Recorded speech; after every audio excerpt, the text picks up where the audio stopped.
In the name of Allah, the most gracious, the most merciful. All praises and thanks are due to Allah. Blessings and peace be upon His messenger. Dear students, Assalamu alaikum and welcome to STEP Anti-Test Preparation Portal. In this tutorial class, students, I am going to share very important information regarding how to attempt an online test on STEP Portal. तो आइए start करते हैं students. सबसे पहले आप अपने login ID से यहाँ पे लॉगिन करेंगे पोर्टल पे. जी स्टूडेंट्स, लॉगिन होने के बाद यहां से आप सिलेक्ट करेंगे अपना करस्पॉन्डिंग प्रोग्राम. फॉर एग्जांपल यहां पे हम सिलेक्ट कर लेते हैं ECAT CS 2021. अब यहां पे इंपॉर्टेंट चीज स्टूडेंट्स ये याद रखिएगा कि कोई भी यहां पे हम प्रोग्राम अगर सिलेक्ट करते हैं तो हर प्रोग्राम के अंदर ऑनलाइन टेस्ट अटेम्प्ट करने का जो फॉर्मेट है, जो मैकेनिज्म है, वो सेम है. तो हम सिलेक्ट कर लेते हैं ECAT CS 2021. जी स्टूडेंट्स, प्रोग्राम सिलेक्ट करने के बाद आप मूव करेंगे अपने करस्पॉन्डिंग डे के ऊपर जिस डे का आप टेस्ट अटेम्प्ट करना चाहते हैं. हमने ये डे ओपन कर लिया 1 फरवरी 2021 और इसमें हम सैंपल टेस्ट एक अटेम्प्ट करते हैं. जी स्टूडेंट्स, जब टेस्ट ओपन करेंगे तो आपके पास इस तरह का टेस्ट का एक पेज ओपन हो जाएगा. अब इस पेज पे देख लेते हैं हमारे पास डिफरेंट जो ऑप्शंस अवेलेबल हैं उनका जनरली क्या मतलब है.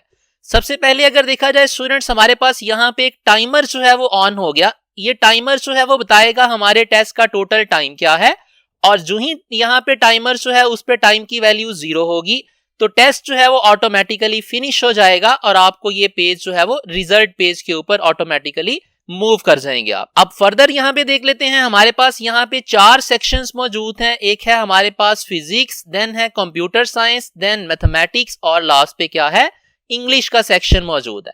तो यहां से आप जो है वो आपके पास ऑप्शंस मौजूद हैं कि आप जो है कोई पर्टिकुलर सब्जेक्ट अगर सिलेक्ट करना चाहते हैं टेस्ट अटेम्प्ट करने के लिए other than the first subject जो आपके पास यहाँ पे मौजूद है तो वो सेक्शन भी सिलेक्ट किया जा सकता है. कैसे सिलेक्ट किया जाएगा वो निचली ऑप्शंस में देखते हैं. तो बहरहाल यहाँ पे हमारे पास ये सेक्शंस की ऑप्शन मौजूद है. नेक्स्ट स्टूडेंट्स, अगर देखा जाए हमारे पास यहाँ पे 6 बटन्स मौजूद हैं. इन 6 बटन्स का क्या रोल है ये बारी बारी देख लेते हैं. लेफ्ट मोस्ट साइड पे जो बटन है स्टूडेंट्स, इसका मतलब है ये बटन प्रेस करेंगे तो आप प्रीवियस क्वेश्चन के ऊपर मूव कर जाएंगे. जिस भी क्वेश्चन के ऊपर आप करंटली मौजूद हैं उस क्वेश्चन से प्रीवियस जो क्वेश्चन है उस पे मूव कर जाएंगे. इससे अगला जो बटन है वो बटन जो है वो यूज करेंगे अगर आप तो आप मूव कर जाएंगे नेक्स्ट क्वेश्चन के ऊपर. करंटली जिस भी क्वेश्चन पे हैं उस क्वेश्चन से अगले क्वेश्चन पे आप फ्लोट कर जाएंगे. नेक्स्ट जो हमारे पास 2 बटन्स मौजूद हैं वो हैं सेक्शन को चेंज करने के लिए. अब फॉर एग्जाम्पल अगर आप फर्स्ट ऑफ ऑल फिजिक्स का टेस्ट जो है वो अटेम्प्ट नहीं करना चाहते, आप अटेम्प्ट करना चाहते हैं कंप्यूटर साइंस, तो यहां से ये ऑप्शन, ये सेक्शंस वाले जो बटन है इनमें नेक्स्ट सेक्शन वाले बटन को प्रेस करेंगे तो ऑटोमेटिकली जो है फिजिक्स से अगला जो भी सेक्शन होगा उसके ऊपर आप मूव कर जाएंगे.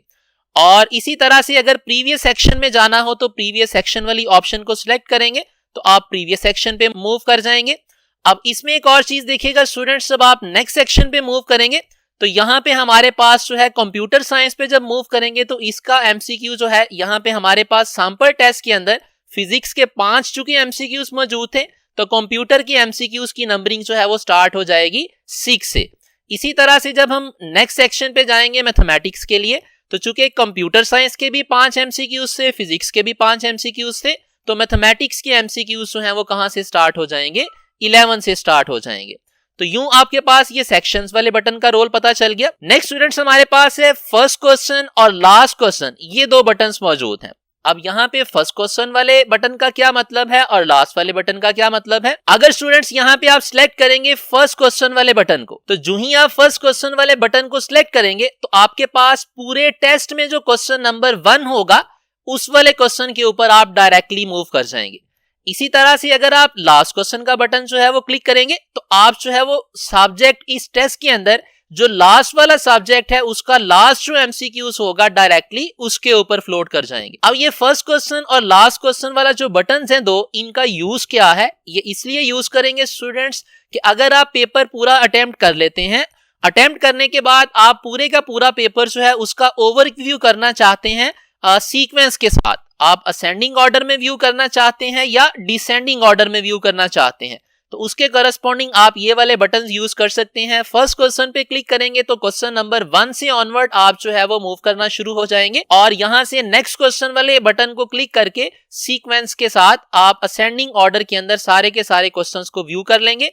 इसी तरह अगर लास्ट क्वेश्चन को आप सिलेक्ट करेंगे तो लास्ट जो पेपर का एमसीक्यू होगा वहां से आप बैकवर्ड डायरेक्शन में मूव कर सकते हैं बाय यूजिंग दिस ऑप्शन जो कि प्रीवियस क्वेश्चन वाली है। अब स्टूडेंट्स इन दोनों बटन्स का रोल हमें डिटेल में पता चल गया। ये बटन्स इस पर्पस के लिए भी यूज किए जा सकते हैं कि फॉर एग्जांपल आपके टेस्ट के अंदर इस सैंपल टेस्ट की अगर बात की जाए 20 एमसीक्यूज हैं, तो अगर हमने पूरा पेपर अटेम्प्ट कर लिया और पेपर के दौरान में हमने कुछ एमसीक्यूज जो थे वो ब्लैंक छोड़ दिए थे, अब वो ब्लैंक एमसीक्यूज को चेक करने का तरीका भी यही है कि कौन से वाला क्वेश्चन हमने ब्लैंक छोड़ दिया था, उस क्वेश्चन को अगर आपने चेक करना है तो उसके लिए भी बेटर वे यही है कि आप या तो लास्ट क्वेश्चन वाला जो ऑप्शन है इसको यूज करके बैकवर्ड डायरेक्शन में मूव करके उस क्वेश्चन तक पहुंच जाएं जिसको ब्लैंक छोड़ा था और उसको अटेम्प्ट कर लें, या आप यहां पे फर्स्ट क्वेश्चन वाली ऑप्शन को जो है फर्स्ट क्वेश्चन वाले बटन को क्लिक करके फर्स्ट क्वेश्चन से असेंडिंग ऑर्डर के अंदर पूरे पेपर पे मूव करें और उस क्वेश्चन तक पहुंच जाएं जो आपने ब्लैंक छोड़ा था और उसको फर्दर अटेम्प्ट कर लें। ये स्टूडेंट्स हमारे पास जनरली यहाँ पे मौजूद सारे के सारी जो ऑप्शंस थी उनके बारे में ओवरव्यू हो गया। अब हम सैंपल क्वेश्चंस को अटेम्प्ट कर लेते हैं और मूव करते हैं फर्स्ट क्वेश्चन से। जी स्टूडेंट्स, तो ये हमारे पास क्वेश्चन नंबर 1 है।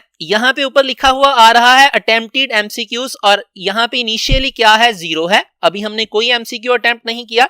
और ये क्या है यहाँ पे 20 जो नंबर लिखा हुआ है ये हमारे पास है पेपर के टोटल नंबर ऑफ एमसीक्यूज। अब यहाँ पे स्टूडेंट्स हम ऑप्शन देख लेते हैं कि किसी भी क्वेश्चन को जब अटेम्प्ट करते हैं तो उसके करस्पॉन्डिंग कितनी हमारे पास फर्दर ऑप्शंस मौजूद है। फॉर एग्जांपल हमारा ये क्वेश्चन नंबर 1 था, इसको जब मैंने रीड कर लिया इसकी स्टेटमेंट को, मुझे लगा इसका आंसर जो है वो यहाँ पे क्या है, फॉर एग्जाम्पल इसका आंसर जो है वो बीटा है, तो मैं यहाँ पे बीटा वाली ऑप्शन को क्या कर लेता हूँ, चूज कर लेता हूँ। अब जब बीटा ऑप्शन मैंने सिलेक्ट कर ली तो इसके बाद स्टूडेंट्स क्या करूंगा, मैं इस ऑप्शन को सेव करूंगा। अगर इस ऑप्शन को मैं सेव नहीं करता और यहां से क्या करता हूं, नेक्स्ट क्वेश्चन के ऊपर मूव कर जाता हूं, तो नेक्स्ट क्वेश्चन पे मूव करेंगे तो यहां पे लिखा आ रहा है अटेम्प्टेड एमसीक्यूज क्या है, अभी 0 ही है। इसका मतलब है मैंने ऑप्शन तो सिलेक्ट की थी लेकिन वो ऑप्शन अटेम्प्टेड एमसीक्यूज के अंदर काउंट नहीं हो रही। तो ये सबसे पहली चीज हमें यहाँ पे पता चल गई कि अगर हम यहाँ पे सेव वाली ऑप्शन यूज नहीं करते तो हम क्या करेंगे, क्वेश्चन का आंसर अगर टिक कर भी देंगे तो वो क्वेश्चन जो है अटेम्प्टेड एमसीक्यूज के अंदर काउंट नहीं होगा।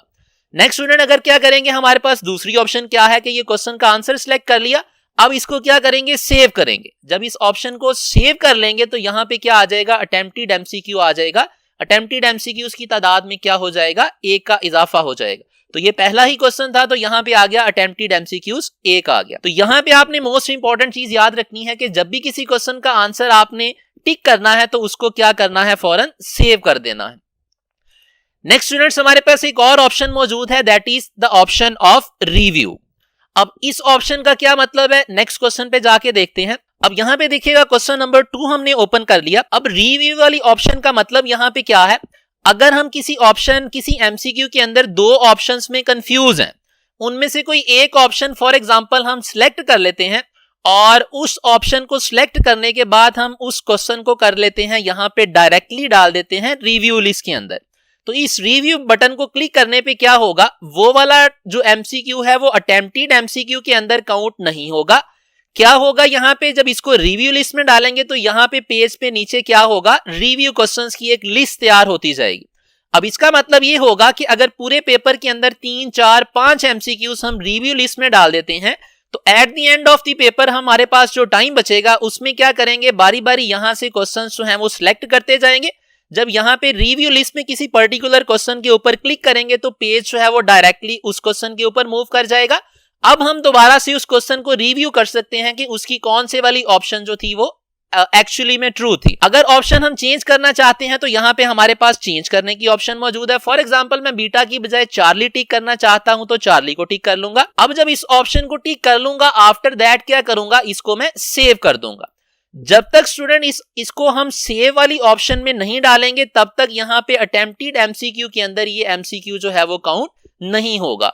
तो ये बड़ी इंपॉर्टेंट चीज है। हमारे पास एक रिव्यू वाले बटन का फायदा क्या होगा, अगर किसी क्वेश्चन के बारे में हम डाउटफुल हैं तो उसको क्या करेंगे, उस क्वेश्चन को यहाँ पे क्या कर सकते हैं, उस क्वेश्चन की ऑप्शन टिक करके उसको रिव्यू लिस्ट में डाल सकते हैं। At the end of the paper review list में से बारी बारी वो जो क्वेश्चंस होंगे उनको सिलेक्ट करके उनकी ऑप्शंस के बारे में कंफर्मेशन करके उनको सेव लिस्ट के अंदर डाल देंगे। स्टूडेंट्स यहाँ पे एक और चीज का ख्याल रखिएगा, आप किसी भी क्वेश्चन का आंसर सिलेक्ट किए बगैर भी उसको रिव्यू लिस्ट में डाल सकते हैं। ये हो गया स्टूडेंट्स हमारे पास रिव्यू बटन का रोल। अब नेक्स्ट एक और ऑप्शन है हमारे पास स्टूडेंट्स, वो है रिव्यू प्लस सेव की। अब इस ऑप्शन को देख लेते हैं, इस ऑप्शन का फायदा क्या है और सबसे ज्यादा रिकमेंडेड ऑप्शन यही होगी क्योंकि इस ऑप्शन के अंदर सारी की सारी प्रॉब्लम्स जो हैं वो आपकी सॉल्व हो जाएंगी। इस ऑप्शन के अंदर स्टूडेंट्स हमारे पास क्या अवेलेबल है, फॉर एग्जाम्पल क्वेश्चन नंबर 3 के अंदर हम जो है वो डाउटफुल थे बीटा और चार्ली ऑप्शन के बारे में। अब फॉर एग्जाम्पल मैं यहाँ पे सिलेक्ट कर लेता हूं बीटा ऑप्शन। बीटा ऑप्शन जब सिलेक्ट कर लूंगा तो सबसे पहले मैं सेव का बटन यहाँ पे क्लिक करूंगा। सेव का बटन इसलिए क्लिक करूंगा ताकि ये वाला एमसीक्यू जो है वो अटेम्प्टेड एमसीक्यूज के अंदर काउंट हो जाए। जब इस सेव वाला बटन प्रेस कर दिया, अटेम्प्टेड एमसीक्यू के अंदर इसको काउंट करवा लिया। आफ्टर दैट मुझे ये भी डाउट था कि इन दोनों ऑप्शंस में क्या था, मुझे डाउट था, मैं at the end of the paper इस क्वेश्चन को रिव्यू करना चाहता था। तो सेव वाला बटन प्रेस करने के बाद आप क्या कर सकते हैं, इसको रिव्यू लिस्ट में डाल सकते हैं। इसका फायदा ये होगा कि ये वाला एमसीक्यू आपका अटेम्प्टेड में भी काउंट हो जाएगा और साथ ही साथ में रिव्यू लिस्ट में भी मौजूद होगा। At the end of the paper आपको सारे के सारे क्वेश्चन जो है वो दोबारा से देखने की जरूरत नहीं पड़ेगी। जिन क्वेश्चंस पे डाउट था वो डायरेक्टली यहाँ पे रिव्यू लिस्ट में आ जाएंगे और वो ऑलरेडी सेव भी आप कर चुके हैं। तो अगर इन केस आपका टाइम पेपर का खत्म हो जाता है तो एटलीस्ट ये हो कि वो वाला क्वेश्चन अटेम्प्टेड क्वेश्चंस के अंदर काउंट हो। लेकिन अगर आप खाली रिव्यू वाली ऑप्शन को यूज करेंगे तो उसमें चूंकि आपने सेव नहीं किया हुआ एमसीक्यू को, तो आपका वो वाला एमसीक्यू पर्टिकुलर जो है वो अटेम्प्टेड एमसीक्यूज के अंदर काउंट नहीं होगा। तो ये यहाँ पे इंपॉर्टेंट चीज हमने सीख ली कि सेव प्लस रिव्यू का मतलब क्या है। अगर आप एमसीक्यू अटेम्प्ट करने के बाद उसको सेव करेंगे, उसके बाद उसको रिव्यू लिस्ट में डालेंगे तो वो एमसीक्यू अटेम्प्टेड में भी काउंट होगा और यहाँ पे रिव्यू लिस्ट में भी मौजूद होगा। लेकिन स्टूडेंट अगर आप क्या करते हैं, अगर आप किसी क्वेश्चन के अंदर स्ट्रेट अवे जो है ऑप्शन टिक करने के बाद उस क्वेश्चन को पहले डाल देते हैं रिव्यू लिस्ट के अंदर, तो जब रिव्यू लिस्ट में डालेंगे तो यहाँ पे क्वेश्चन रिव्यू लिस्ट में तो वो वाला शो हो जाएगा, लेकिन जब आप रिव्यू लिस्ट में डालने के बाद उसको सेव वाले बटन पे प्रेस करेंगे तो वो क्वेश्चन यहां से क्या है, रिव्यू लिस्ट से रिमूव हो जाएगा। इसका मतलब है यहाँ पे दोनों बटन्स का आपने ख्याल रखना है। अगर सेव प्लस रिव्यू करेंगे तो उसका फायदा क्या होगा, एमसीक्यू अटेम्प्टेड एमसीक्यू के अंदर भी अपीयर होगा और रिव्यू लिस्ट में भी अपीयर होगा। लेकिन अगर रिव्यू प्लस सेव करेंगे तो उसके करस्पॉन्डिंग जो है एमसीक्यू अटेम्प्टेड में तो काउंट हो जाएगा, लेकिन रिव्यू लिस्ट से वो वाला एमसीक्यू पर्टिकुलर जो है वो क्या है, रिमूव हो जाएगा। तो ये यहाँ पे स्टूडेंट्स हमारे पास सारी ऑप्शंस आ गई। सेव वाली ऑप्शन का क्या मतलब है, रिव्यू का मतलब क्या है, सेव प्लस रिव्यू का मतलब क्या है और रिव्यू प्लस सेव का मतलब क्या है। फर्दर ऑन यहाँ पे स्टूडेंट्स याद रखिएगा, जब तक ये टाइमर पे टाइम खत्म नहीं होता तब तक आप जो है वो किसी भी क्वेश्चन के बारे में, चाहे वो सेव था, चाहे रिव्यू लिस्ट में था, चाहे ब्लैंक आपने छोड़ा हुआ था, किसी भी क्वेश्चन की जो ऑप्शंस हैं उनके अंदर आप मॉडिफिकेशन कर सकते हैं। आप अगर आंसर चेंज करना चाहते हैं तो जब तक आपका टाइमर जो है टाइम खत्म नहीं करता तब तक आप जो है वो क्वेश्चन के आंसर को मॉडिफाई कर सकते हैं। तो ये स्टूडेंट हमारे पास हो गया कि एक मैकेनिज्म आ गया कि किस तरह से हम स्टेप के पोर्टल के ऊपर टेस्ट को अटेम्प्ट करेंगे। ये मैकेनिज्म स्टूडेंट्स आपको डेफिनेटली हेल्प करेगा किसी भी तरह के ऑनलाइन एग्जाम को अटेम्प्ट करने में। तो सारे के सारे जब आप एमसीक्यूज अटेम्प्ट कर लेंगे और यहाँ पे आपको अगर नजर आ रहा है टाइम अभी कुछ ना कुछ पड़ा हुआ है और आपने सारे का सारा पेपर अगर रिव्यू कर लिया है, तो आप क्या करेंगे, स्ट्रेट अवे यहाँ पे नीचे ऑप्शन पे जाएंगे फिनिश टेस्ट। जब आप इस फिनिश टेस्ट वाली ऑप्शन को क्लिक करेंगे तो आपके पास यहाँ पे पूछा जाएगा are you sure you wish to finish the test. तो यहाँ पे आप क्लिक कर देंगे यस को, अदरवाइज आप इसको कैंसिल करके दोबारा टेस्ट को भी व्यू कर सकते हैं। एंड एट द एंड अगर टाइम यहाँ पे खत्म हो जाता है तो टेस्ट ऑटोमेटिकली फिनिश हो जाएगा और आपका पेज जो है वो मूव कर जाएगा रिजल्ट पेज के ऊपर। तो यहाँ पे स्टूडेंट हम कर लेते हैं टेस्ट को फिनिश, चूंकि हमारे पास टाइम मौजूद था। यहाँ पे यस वाली ऑप्शन क्लिक कर लेते हैं। तो जब टेस्ट फिनिश कर लेंगे तो आपके पास जो है यहाँ पे रिजल्ट डिस्प्ले हो जाएगा। इस रिजल्ट के अंदर आपका ओवरऑल जो उस टेस्ट में स्कोर है वो भी अपीयर हो जाएगा, जितना टाइम आपने यूज किया वो भी अपीयर हो जाएगा। यहाँ पे आपके पास जो है मार्क्स शो होंगे, ना कि नंबर ऑफ एमसीक्यूज जो आपने करेक्ट किए हैं। और फर्दर ऑन स्टूडेंट्स इस रिजल्ट पेज के ऊपर आपके पास सब्जेक्ट वाइज भी आपकी रिपोर्ट यहाँ पे मौजूद होगी और लास्ट पे ये मार्किंग क्राइटेरिया जो है वो भी लिखा होगा कि अगर टेस्ट के अंदर और नेगेटिव मार्किंग शामिल है या नहीं शामिल, और अगर एमसीक्यू कोई ब्लैंक आपने छोड़ा है तो उसके कॉरेस्पॉन्डिंग क्या क्रेडिट होगा, वो सारी की सारी डिटेल भी इस रिजल्ट वाले पेज के ऊपर मौजूद हो। That is all from this tutorial class students, thank you very much. Hope so आपको सारी की सारी चीजें डिटेल में समझ आ गई होंगी।